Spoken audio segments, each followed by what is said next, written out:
आप सरकारी रिजल्ट पे आ जाइएगा।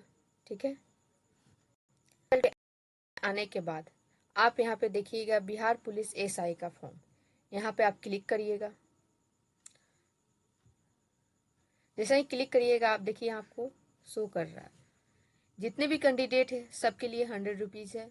स्टार्टिंग डेट और लास्ट डेट आप देख सकते हैं। ठीक है, जिस कैटेगरी में कितना सीट है आप वो भी चेक कर लीजिए। ठीक है, ग्रेजुएशन पास लोगों के लिए ये फॉर्म है।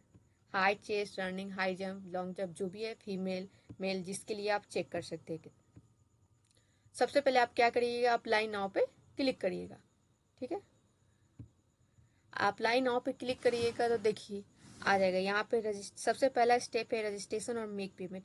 स्टेप 2 है fill application form. Step 3 view application status. सबसे पहले आप रजिस्ट्रेशन और पेमेंट करिएगा। ठीक है,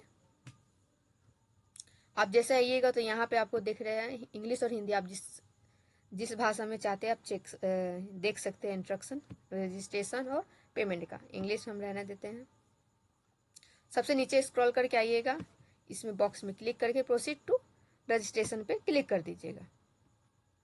जैसे ही क्लिक करिएगा सबसे पहले आप अपना फर्स्ट नेम और लास्ट नेम डाल दीजिएगा। अगर मिडिल नेम है तो मिडिल नेम भी डाल सकते हैं, जो भी है नेशनल इंडियन डाल दीजिएगा, इंडियन। अपना मोबाइल नंबर यहाँ पे डाल दीजिएगा। अपना ईमेल एड्रेस डाल दीजिएगा। ईमेल एड्रेस आप देखिएगा आप स्मॉल लेटर या कैपिटल लेटर, आपका सब यहाँ पे कैपिटल लेटर में ही शो करेगा। ठीक है, आप डोमिसाइल बिहार है तो यस करिए और नहीं है तो नो करिएगा, तो आप जनरल से काउंट होइएगा। तो हम बिहार से, तो हम बिहार से डाल देते हैं। आपका कौन से कैटेगरी में, अगर आप जनरल से हैं तो आपका कुछ भी सर्टिफिकेट वगैरह नहीं लेगा डीबी के वक्त। अगर आप ईडब्ल्यूएस है तो ईडब्ल्यूएस सर्टिफिकेट आपका लगेगा। ठीक है, अगर आप बीसी और ईबीसी है तो भी आपका लगेगा। ठीक है, ठीक है, मान लीजिए हम बीसी से अपना कर दिए, आप अपना जेंडर सेलेक्ट कर लीजिएगा। ठीक है, अब अपना डेट ऑफ बर्थ सेलेक्ट कर लीजिए, आपका जो भी डेट ऑफ बर्थ है आप देख लीजिएगा।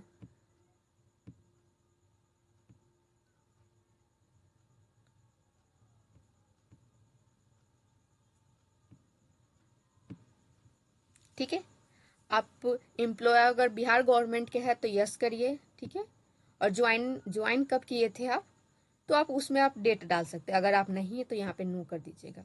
अगर आप एक सर्विस मैन है तो यस करिए, और जो भी आपका डिटेल्स है PPO number, date of joining, retirement जो भी आप यहाँ पे डाल सकते हैं। अगर आप नहीं है तो डायरेक्ट नो करिए।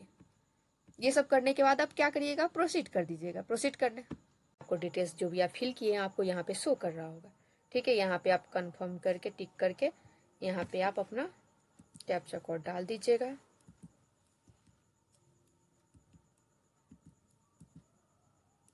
ठीक है, ये डालने के बाद आप, अगर आपका कुछ गलत लग रहा है इसमें तो आप यहाँ पे एडिट कर दीजिएगा। अगर आपको कुछ गलत नहीं लग रहा है तो यहाँ पे आप मेक पेमेंट कर ऑप्शन पे क्लिक करिएगा।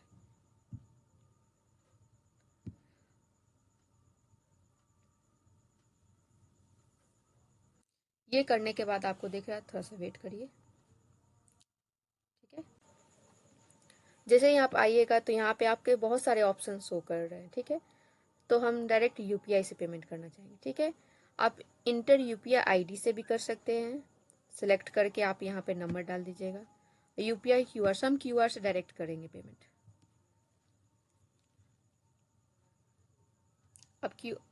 अब करिएगा तो क्यूआर एक जनरेट हो जाएगा। ठीक है, तो आप क्यूआर को क्या करिएगा, स्कैन करके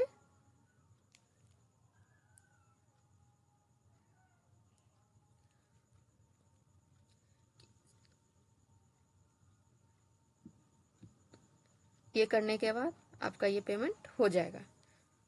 अगर आप फ़ोन से ट्राई करेंगे तो नीचे ही पे नाउ का ऑप्शन होगा। अपना फ़ोन पे खोल के अगर आप यूज करते हैं तो वहाँ से भी कर सकते हैं।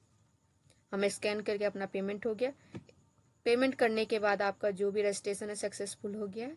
यहाँ पे आपको डिटेल्स वगैरह सब शो कर रहा होगा। ठीक है, और आपके ईमेल आईडी पे भी चला गया होगा।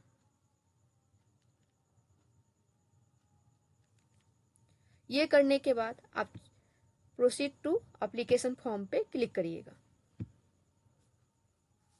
ये करने के बाद जो भी आप देख लीजिए ऑनलाइन फॉर्म फिल करने का इंस्ट्रक्शन है। अब इंग्लिश और हिंदी आप जैसा चाहे वैसे यहाँ पे डिक्लेरेशन डाल के आप proceed to fill the application form पे क्लिक करिएगा। आप जैसे ही करिएगा तो यहाँ पे आपका सब कुछ शो कर रहा होगा। सिलेक्ट पोस्ट, एक ही पोस्ट है तो यहाँ पे सब इंस्पेक्टर वाला करिए। फादर्स नेम अपना डाल दीजिएगा, मदर्स नेम डाल दीजिएगा, मैरिड स्टेटस मैरिड या अनमैरिड है आप सिलेक्ट कर लीजिएगा। ठीक है, आप इसमें चाहे तो Aadhaar card, voter ID card, PAN card, जो भी आपको चाहे, तो हम सोचेंगे हम आधार कार्ड डाल देते हैं। अपना आधार कार्ड का नंबर डाल दीजिएगा। आइडेंटिफिकेशन मार्क्स, आपका जला का निशान, कटा का निशान, जो आपका विजिबल हो रहा है, आपको दिख रहा है सामने से, वो मूल का निशान, जो भी आप यहाँ पे डाल दीजिएगा। अगर आप फ्रीडम फाइटर है तो यस करिएगा, या तो नहीं करिएगा। ठीक है, आप मैट्रिक ग्रेजुएशन और पोस्ट ग्रेजुएशन का, अगर पोस्ट ग्रेजुएशन है तो दीजिए, नहीं तो नहीं है तो कोई दिक्कत नहीं। मैट्रिक का मार्कशीट वगैरह का जो भी है। अब ये सुनिए, आपके पास एक मैट्रिक का मार्कशीट होगा, एक 2-3 मंथ बाद में जो मिलता है पासिंग सर्टिफिकेट, जिसको सर्टिफिकेट बोलते हैं, वो भी आपको, अब ज़्यादा हो सके तो आप सर्टिफिकेट ही डालिएगा। मैट्रिक का, ग्रेजुएशन का, पोस्ट ग्रेजुएशन का, जो भी है ग्रेजुएशन तक आप डालिएगा सर्टिफिकेट, जो 10th के बाद, जो मार्कशीट मिलने के बाद में मिलता है। तो आप अपना यूनिवर्सिटी का नाम डाल दीजिएगा, जो भी यूनिवर्सिटी है। पासिंग सर्टिफिकेट नंबर, 10th का जो पासिंग सर्टिफिकेट नंबर है उस पर आपका आप पासिंग सर्टिफिकेट नंबर डाल दीजिएगा। कब इशू हुआ है वो आप सेलेक्ट करके डाल दीजिएगा। ठीक है, ग्रेजुएशन का सिर्फ आपका जो यूनिवर्सिटी से आप किए हैं, पास किए, वो यूनिवर्सिटी से डाल दीजिएगा। पासिंग सर्टिफिकेट है तो अगर डाल लीजिएगा, नहीं है तो नहीं।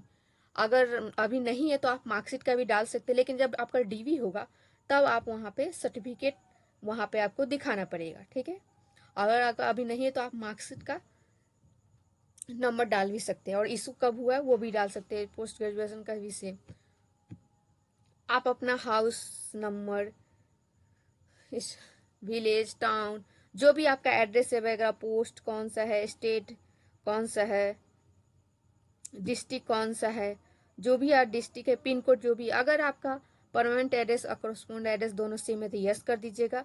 अगर नहीं है तो आप नो भी कर सकते हैं। ठीक है, डिक्लेरेशन ऑफ क्रिमिनल केसेस के बारे में है, यहाँ पे ऐसे सबके नो ही रहना चाहिए, तभी आप ये फॉर्म फिल कर सकते हैं। लेकिन अगर आपका अगर कुछ है तो आप अपने यहाँ पे डाल सकते हैं। ठीक है, लेकिन ऐसा कुछ केस होना नहीं चाहिए। ठीक है, सब आगे नो करके आगे हम प्रोसीड करेंगे।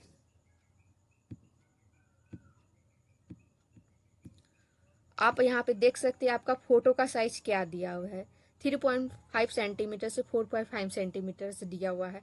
आप यहाँ इंस्ट्रक्शन देख सकते हैं कि फोटो का कैसा हो सकता है। ठीक है, जेपीजी या पीएनजी साइज में होना चाहिए, maximum size less than 100 KB से कम होना चाहिए। ठीक है, आप देख लीजिए, आपका यहाँ पे सिग्नेचर हिंदी में भी लगेगा और इंग्लिश में भी लगेगा। ठीक है, आप यहाँ पे देख सकते हैं दोनों हिंदी और इंग्लिश का जेपीजी साइज में चाहे पीएनजी साइज में होना चाहिए। फाइल टाइप्स होना चाहिए, और जो केबी वो 50 KB के अंदर होना चाहिए। ठीक है, और वाइट पेपर भी होना चाहिए। और उसके बाद ये सब करने के बाद यहाँ पे प्रोसीड पे आप क्लिक कर दीजिएगा। इन्फॉर्मेशन पे क्लिक करिए, आप देख सकते हैं आपका सब डिटेल्स यहाँ पे आपको शो करेगा। ठीक है, यहाँ आप इस बॉक्स में क्लिक करने के बाद, कैप्चा कोड डालने के बाद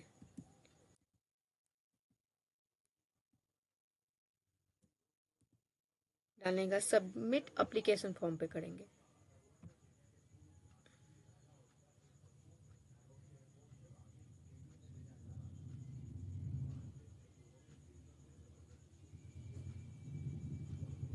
वो होने के बाद आपको देखिए एक्नॉलेजमेंट दिखेगा, आपका ये सबमिट हो चुका है। सो रजिस्ट्रेशन आईडी वगैरह आप चाहे तो यहाँ पे प्रिंट एक्नॉलेजमेंट कर सकते हैं।